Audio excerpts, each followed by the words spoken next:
Spoken Labour. I went to sleep that night without knowing it would be the last night I ever spent in that bed at my parents' house in London. Meredith, my mum shook me awake. The room was dark, making it obvious it wasn't morning yet, or not time to get up for school anyway. Mum, I mumbled in my half-asleep state. It's time to go. Everything I told you about those stories is true. It's time for you to leave us so you can train to be a protector. Your dad and I, we've done everything we possibly can to prepare you. First Charge is the first book in the Destiny Initiative series by Amanda Steele. The book can be purchased in paperback from Amazon. The ebook can also be purchased on Kindle, Kobo, Apple Books, and many others. Spoken Thank you today for tuning in to Spoken Label. Spoken Label was originally set up at the beginning of 2016 and as of recording has over 200 sessions in our archive. Although the podcast can be heard on Anchor, iTunes, Apple, Spotify, YouTube, and literally 10 or 11 other networks, the full archive can be found at Spoken Label, and all one word, spokenlabel.bandcamp.com. On Bandcamp, it is set as pay what you want, so you are entitled, if you wish, you can download it or stream it for nothing. But if you want to throw me a couple of pennies my way, it is always eternally grateful to help me maintain the operating costs and future running costs of the podcast. Enjoy. Spoken Label. Hi guys, Andy N. Back in the house, back on Zoom.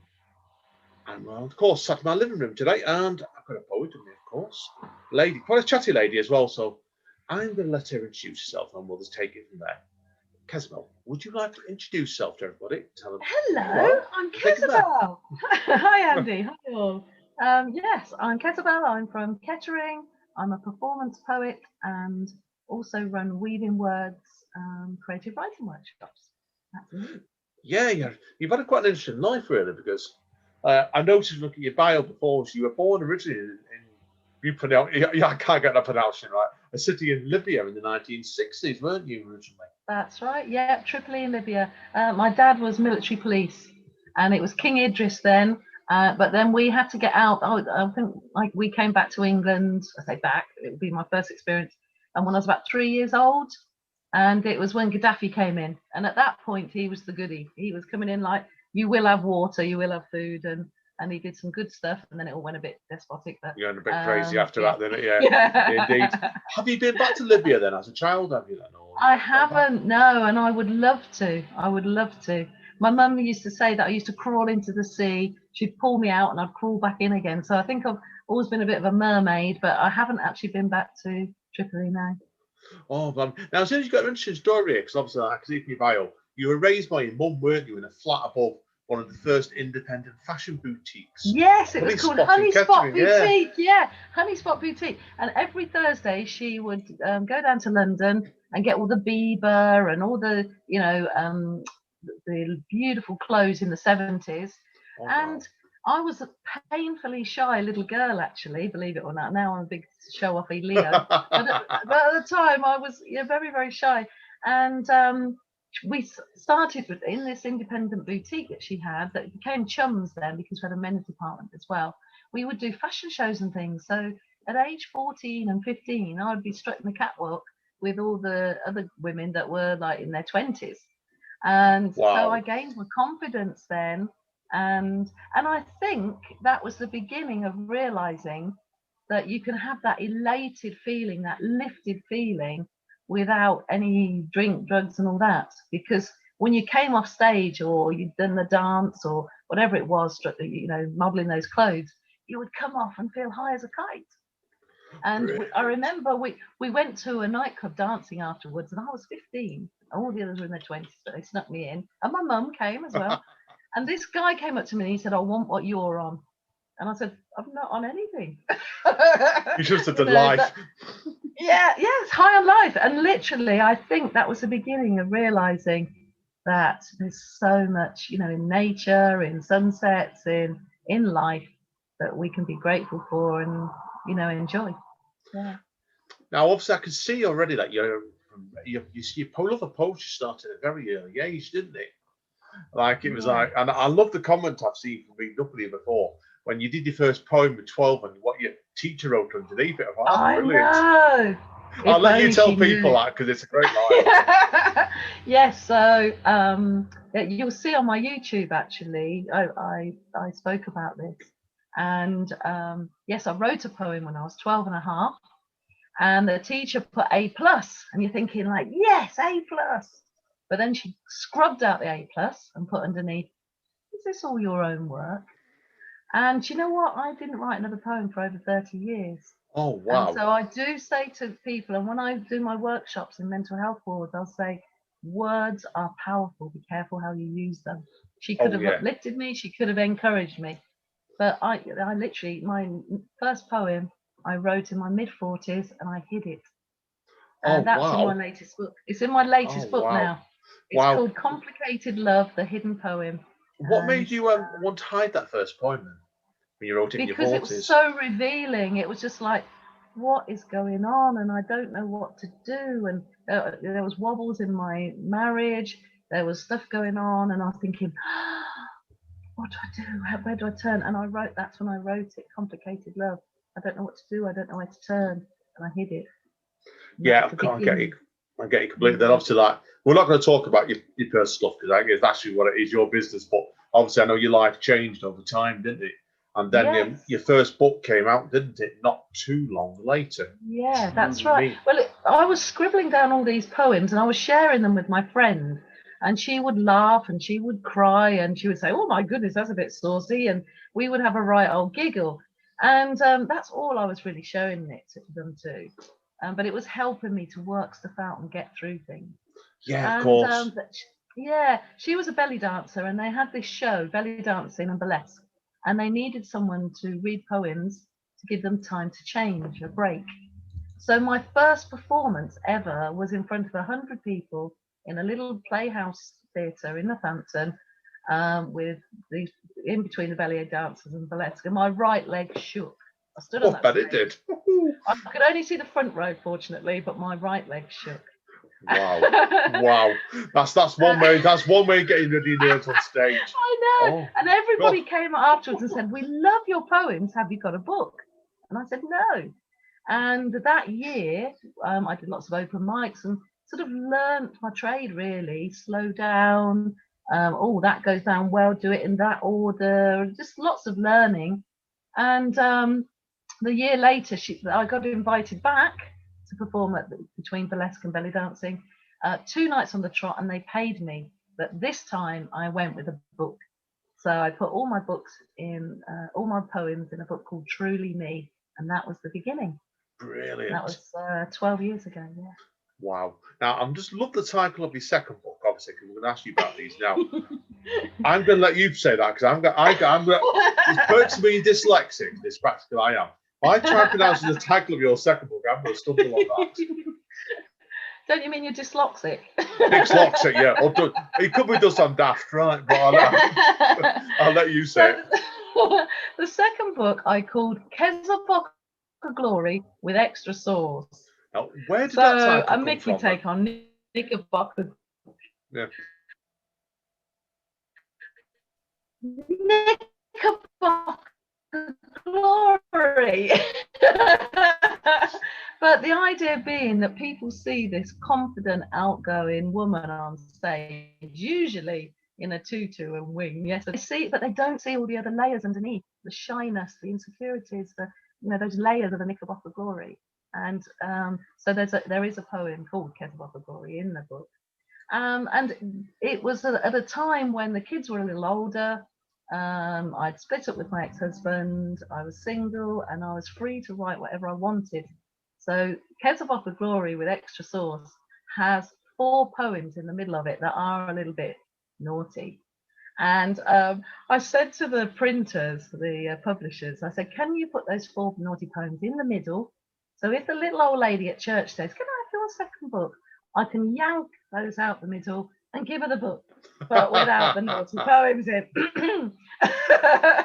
Best way. Wow. No, that's what happened. And I keep selling out of them. I have to get reprints, and they're sold out at the moment. But well, that's good going, that really, isn't it? If you keep doing reprints of it. And I know obviously you've done more books beyond that as well, haven't you? So I know your third one was All the Loves, wasn't it? A few years after that. All the Loves, yes. And I came up with that title on one of the very first creative writing workshops I went to in Catalonia. And I was going to call it The Good, the Bad and the Tripoli. And she says, this writer, very established writer actually, said to me, not sure about that. She said, what's it all about? And I said, well, it's all about love, really. And she said, that's what it needs to be called then, All the Loves. Because it's the love of your teenagers, even though sometimes you don't like them. It's self-love, it's God's love, it's falling in love or lust, or, it's all the loves. And that's what it's about. Did you find, and obviously, because we'll talk about you, I know you've done 2 more books since then as well. Did you find that obviously when you've done that amount of books, did you find your approach to your books was changing, where you were structuring the books and everything was coming together? A little, because when I write, I never write thinking who's going to read this and where's it going to end up, because I think that can restrict your writing. I just write. That's right. I think so. Being true. When people try to be all highfalutin and meandering meadow over a summer's breeze, actually from the heart. And some of my poems rhyme, some of them don't. Some of them are deep, some of them are a little political, some of them are saucy, whatever. Whatever's going on, just be real. Just be real, I think. So I think the only thing that would probably change in structure, the 4th book, When You Say Yes, I was starting to get a lot of attention and selling more books and doing more performances, more festivals. And there wasn't a naughty poem in this book, and all the others had some little naughtiness in there. And I'm not saying there isn't any, it just, and the only conscious decision I had was pulling out the tiniest poem that was beyond a point. And that's the only conscious decision I made, was to pull that poem, because it wasn't particularly a strong poem. It wasn't going to move mountains, and actually it might restrict the sale of the book. So that was the first time I made that conscious decision. Yeah. Wow. But Shows you. It was a very rude poem, really. Brilliant. And that would cost, and I don't just mean financially, because actually my feeling is that when people buy my books, that they feel blessed by them. It's not just about the book. I want it to change their life in some way, even if I did a performance once, and this lady said, "Thank you so much. I haven't laughed in months, and you made me laugh." And she was struggling. And Brilliant. so, and then I've also had couples come up saying, "You've made us feel extremely horny, and we're off to sort that out." So you just don't know how you're going to touch people. No, you don't. You never know with people. I know you completely. Now, obviously, I want to ask you next, and obviously, I know obviously after your 4th book came out, I know obviously now you then got you got signed to Old Hotel record label, didn't you? Yes. Who started assisting with your CD and audio releases. Tell us about that story and how that came to happen then. Well, a lot of people said, "We love the sound of your voice. We love the sound of your voice." One lady said, "You could read a shopping list," and I'd be, I like it. Yes.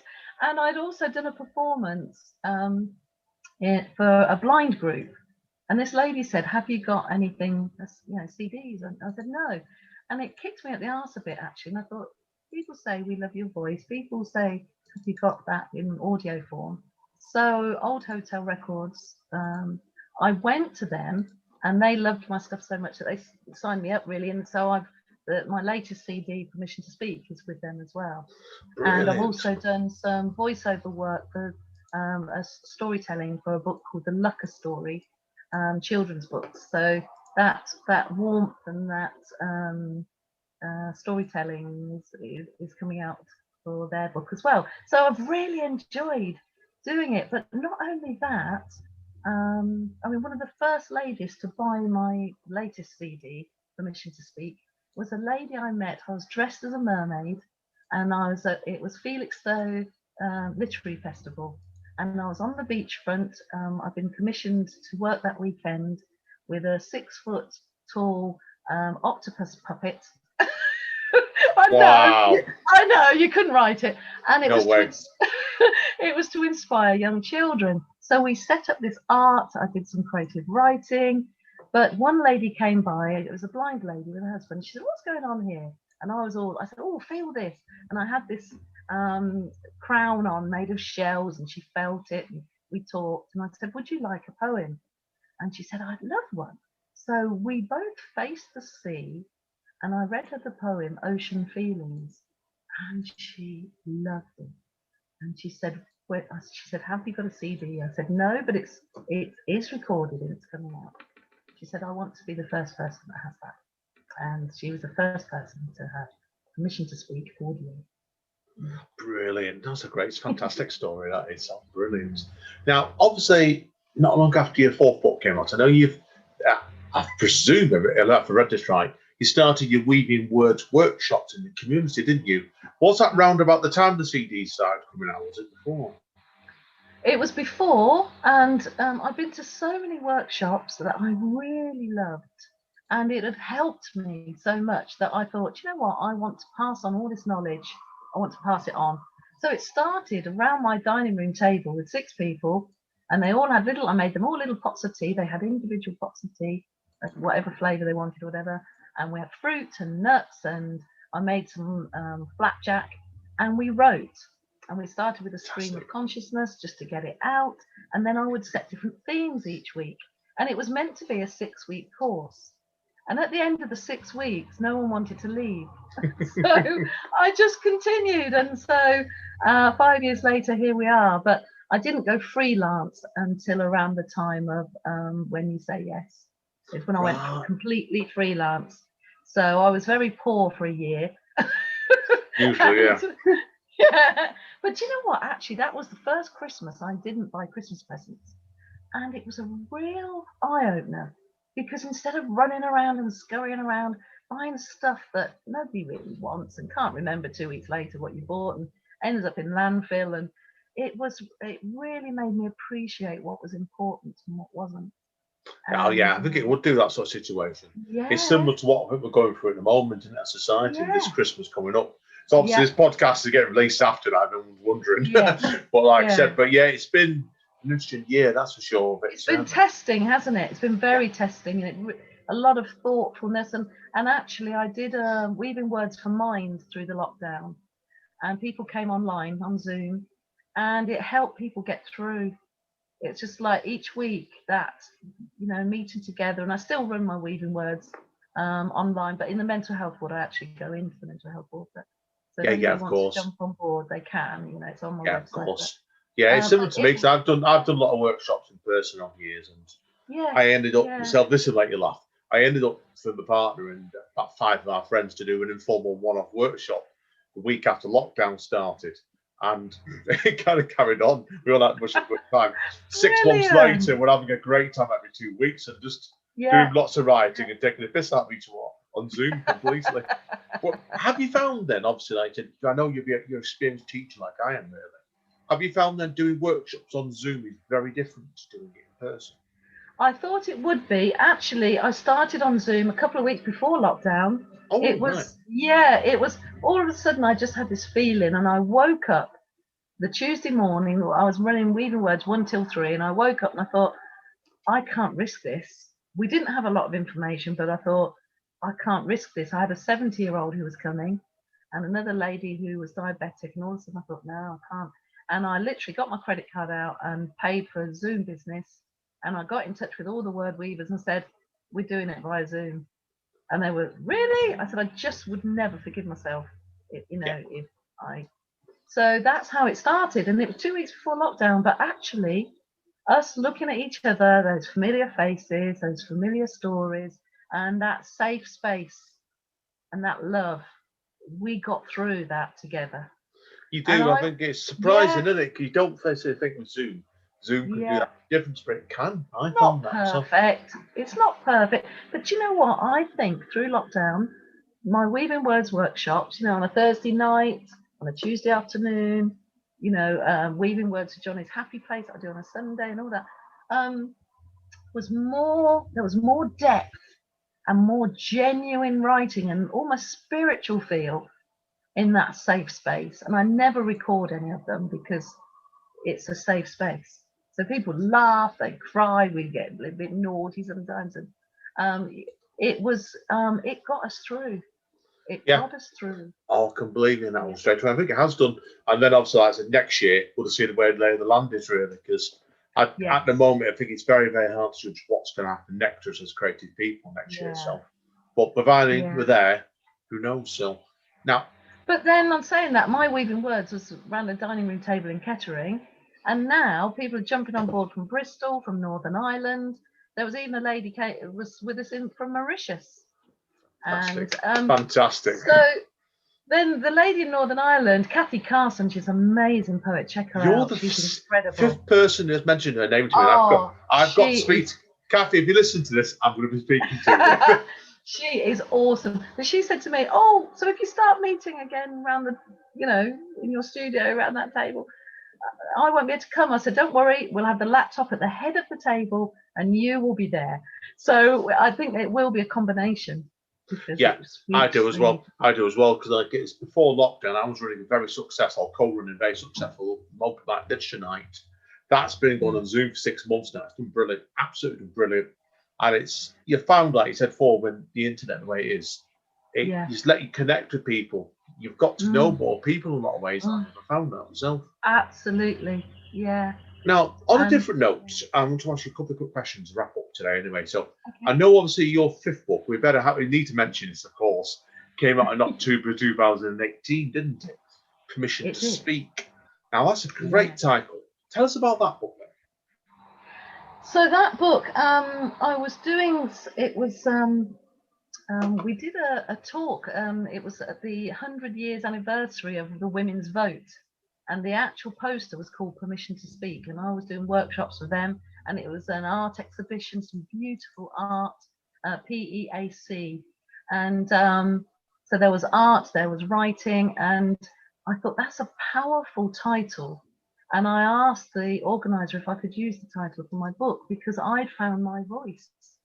That shy little girl and the woman that didn't stick up for herself or speak for herself.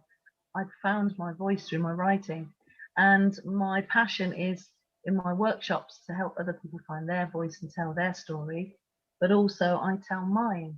So in that book is depth, is comedy, is a little naughty, it's a real mix, which is me, and I've found my voice, so Permission to Speak.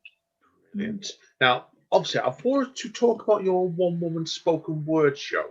I want to ask you, last thing to us before we conclude today, is I know you did a small part in the film, didn't you, in November 2019? Well, it's coming out next year. Oh, is it coming out next year? Yeah.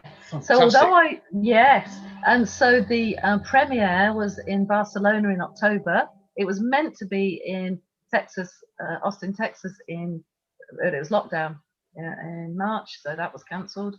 So if you look on the trailer of the show, it's by Alan Moore. Amazing film. Well, I haven't seen it all the way through. I just know what I've seen on set.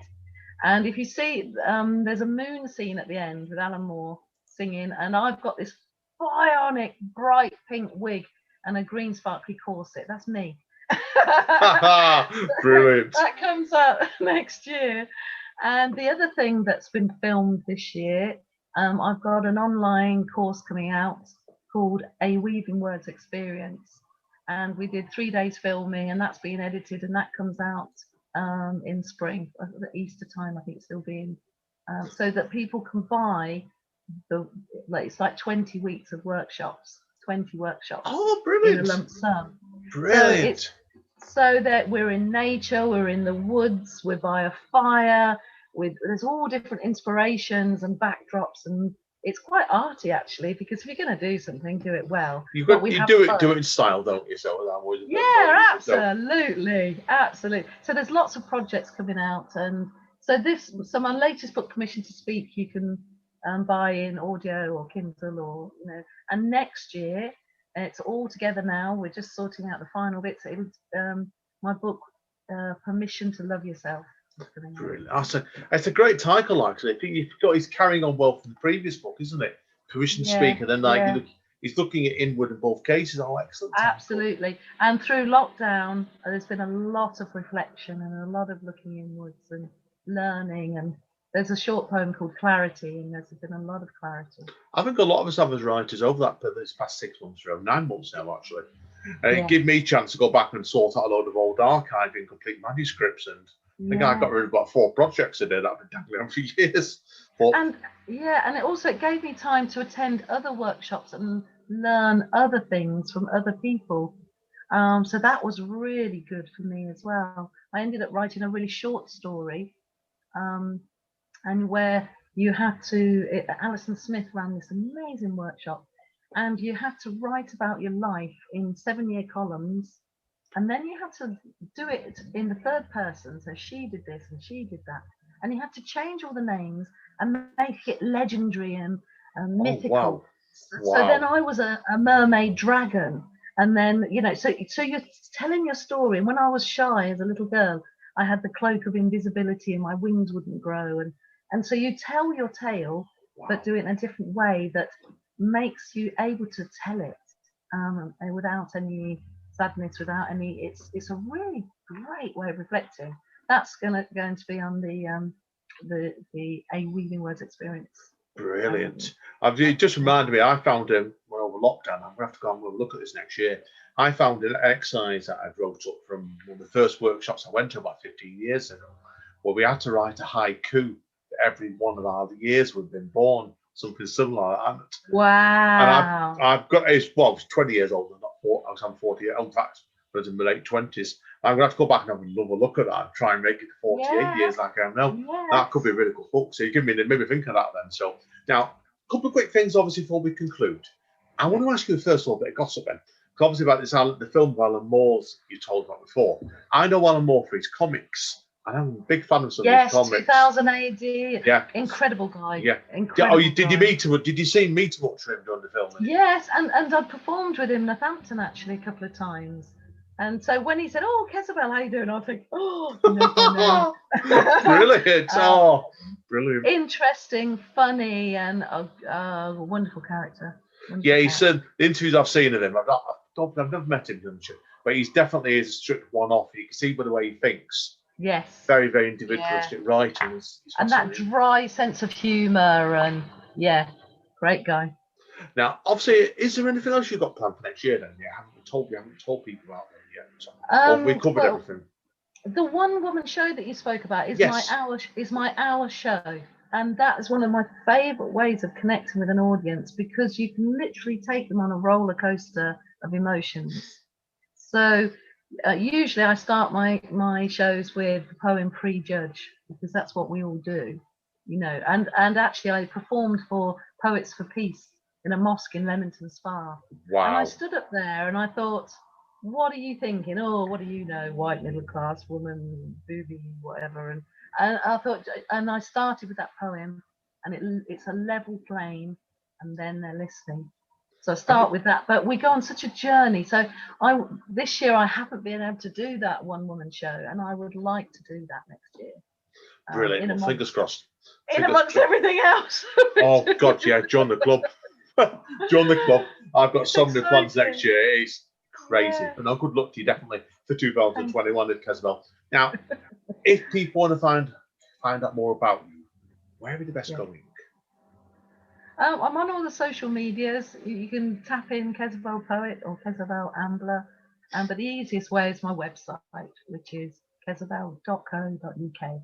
Easy peasy. Perfect. That's a great way to finish off this first half, definitely. So, right, I know you're going to do 4 pieces for a second half, so everybody hang around. This is going to be, I don't even need to say this, is going to be fantastic. So. Thank you for going to Kezzabelle. It's been a pleasure in this first half. Thanks for having me. Right, we'll see you in a minute, guys. Spoken, mate. Hi, guys. I've got the easy bit now. Straight over to Kezzabelle, and what was going to be 4 poems is now 5. So, but hey ho, over to you, Kezzabelle. Obviously, because I speak too much. Nah. So, I mentioned the that the poem Prejudge that I performed in Emden Spa in the mosque. And it's the first poem in my new book, or my latest book, Permission to Speak. And it's what I usually start my set with. So here it is. This was commissioned for National Hate Crime Week by Northamptonshire. I've got what they're called now. That's not good, is it? Rights and Equality Council. There you go. Sorry for that council question. I'm putting it off today. Sorry. Okay, so this is Prejudge. Summarize the projected image. First impressions. Public outer disguise. Judging. Not exploring the inner story behind the stranger's eyes. Naturally, we're drawn to certain people that we feel most comfortable around. Want to belong, connect, to fit. Social community, common ground. Preconceptions, distorted perceptions, prejudging of that, we're all guilty. Typecasts and titles given. Goth, chav, dumb blonde, LGBT. Eligibility and participation of pecking orders, clans, class. Reject being defined, unlock that box and disassociate from this farce. Open eyes, hearts and minds, embrace, encourage inclusivity. Rally our rich mix of differences and incite a harmonious society. Brilliant start that. So it's the best way of doing that. I think you've led yourself into your work really well there, I think, straight away with that. Because there is a lot of prejudging, and it's like, well, what does she know?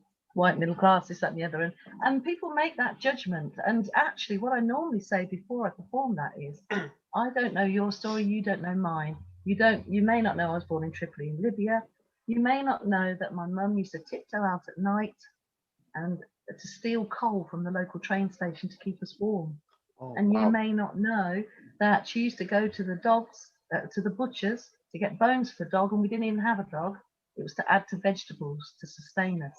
Oh, wow. And then I perform Prejudge. Because if you speak quite nicely and you look a certain way, people assume, make a lot of assumptions. Yeah, no, great. Stereotypes is a word for it straight away. Fantastic. Yeah. Okay, well, move straight on then. Yeah, my next poem is called Clarity. And I wrote this on National Poetry Day this year. And it was really that interesting place where we were in lockdown and, you know, who's getting in touch to see if you're okay? You know, where, a lot of thinking time, very short time. And this also was released on Word, in the Leicester Word. They had a 30-second, 20-second poem that they would release. It was filmed and it's on my YouTube as well. Anyway, Clarity. Learning. Mindfully moving on. Step forward on my path of clarity. Firmly pull the door behind me. Clear out to enable love and life in. Make room for affirming people to climb into my heart, mind, and time. That was it. Fantastic. I see what you mean. That really was a short one before that. Wow. Very short. And wow. but it was just that realizing that there's some doors to close. I think there always is in life, isn't there? So, like, it's in every stage of your life, moving from one bit to another. There's always something that has to shut doors, whether you want to or not, behind you, if you can move on. Circles and cycles, isn't it? Completely brilliant stuff. Okay. Okay, so now I'm going to grant you 3 wishes. Yeah! Oh dear. So, you've got to imagine me in my tutu and wings. I've seen there's pictures online of this, and I was wondering. So I would like all your listeners and yourself right now to think of 3 wishes that you would like, okay? Because I'm the fairy of life, come to grant you 3 wishes. Think hard, think deep. Life's wonderfully delicious. Something pops in your head, oh, to be a stone lighter. But if I click my fingers now, would your life actually be brighter? Holidays, cocktails, lying by the pool, by the latest gadget telly, eat out more. Damn, I've lost my last wish as I look down at my belly. Oh, to have her right now, that girl with a great bust. But what happens then after that moment of lust? A big house, a fast car, roof down, shades, cool guy. But to get where faster? And exactly why? I'm the fairy of life, come to sprinkle some magic. Be careful what you wish for, lives may become tragic. Health, wealth, and happiness, you throw me that easy cliche, but look inside you. What fills you? What's important to you each day? Do you wish for more money? Sometimes brings strife. How many possessions do we need? Are they stress-free your life? What we want, what we need, and are they the same? We can't take it with us, so what's there to gain? Busy, buzzing about, chasing that money, whilst missing our blessings and life's God-given honey. As the fairy of life, I see your talents. Start giving. Steer to that high on life feeling and really start living. I'm the fairy of life, come to grant you 3 wishes. Make a difference in a good way. Start with love, hugs, and kisses. Fantastic, brilliant. That's a well look at your 3 pieces you've done so far, Kezzabelle. And I know obviously the other 2 will be different. Again, that's a completely different change in gear to the others. So great storytelling there indeed. Really engaging. And everyone's wondering there, you can certainly tell my opinion, also you can see your reading voice there, and it's really quite soft as well. And I loved it. I loved the way you read that. Fantastic. Oh, thank you. It's nice to grant wishes. And sometimes I have little children say, "Are you really a fairy?" And I go into schools and I had to do some workshops. It was career day, and they wanted a real live poet. And these 5-year-olds, I thought, how am I going to get 5-year-olds to keep them engaged? So I went full bling fairy, like sparkling and like really, and they were like this. And I sprinkled them with glitter, and I was like, fantastic. And they did lots of writing. Yeah. Brilliant. So we're going to change the gear again. Now this is one of my favourite poems, and this is on YouTube.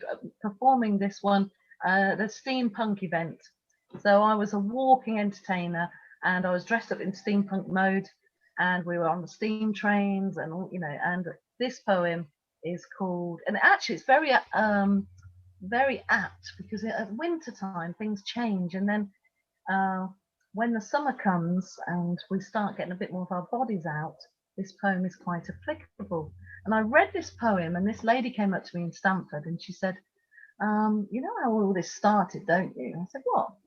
She said, oh, this starting to be smoothing. She said it started in the 1920s when Gillette invented the first razor blade, and they made a lot of money. And they thought, hang on a minute, we're missing half of the audience here. And they did a big advertising campaign saying that in Europe, it was all the fashion to be smooth. And so all the women started buying their razors, their disposable, and they made a lot of money. And it continued, 20s, 30s, 40s, fashions and traits. So this is where this poem originated. And it's called Retro Afro Muff. To depilate or not to depilate, that is the question. Whether 'tis nobler in the mind to suffer the stings and narrows of outrageous pubic misfortune, or take underarms, legs, and mound against a sea of troubled peer pressure. Millions of pounds spent in chemist aisles to make a suitable impression.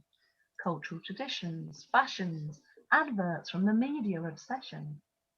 To follow the trends of shaven and shorn, to wax a thatch and match the look led by porn.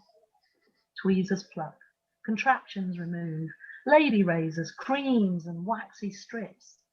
How strange this prepubescent look is required for her feminine genital bits. Slippy, slidey, pink temptress, smooth runway strip.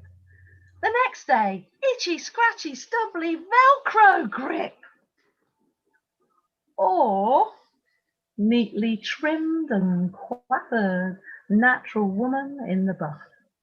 Topiary garden, healthy protection, embracing a retro Afro. Brilliant. Yeah. Now, I was wondering, as you can see, we're spoken label today. Kezzabelle is a poet that goes from children's poems into. I can't even say it, so. Fantastic. No, I know you were threatening. It's true, though, isn't it? It's all true. You're threatening that reporter in the chat. I'm glad I heard it. Well, Brilliant. you know, why are we expected to look like a 12-year-old or a porn star? What's that about? You know, it's called male ego, I think, most of the time. That's why. So down with it. Weirdness. Oh, that's true. Yeah. All that. So. Well, anyway. On a different note, I know you're doing something almost completely brand new to conclude it now, aren't you? Yes, I literally wrote this a few weeks ago, and it was the frustration of not being able to hug people. And I'm very tactile. Even my latest book, I asked them to put a soft cover on them, so the book is even tactile to feel. And I just wanted to be able to look after people and wrap my arms around them and hug them. So I thought, do you know what? I'll do this in the form of words. So here we go. So it's called Emergency Muse. Let me wrap my words around you, soothe with syllables and TLC. Hold you safely in my prose to heal today's life malady. Where blunt, harsh internal knocks leave an eternal bruise, let me ease the bully's disease. Let me be your rescue muse. Let's soak hurting tears and fears in calming psalms. A devotional potion bathed daily, cleansing stanza balm.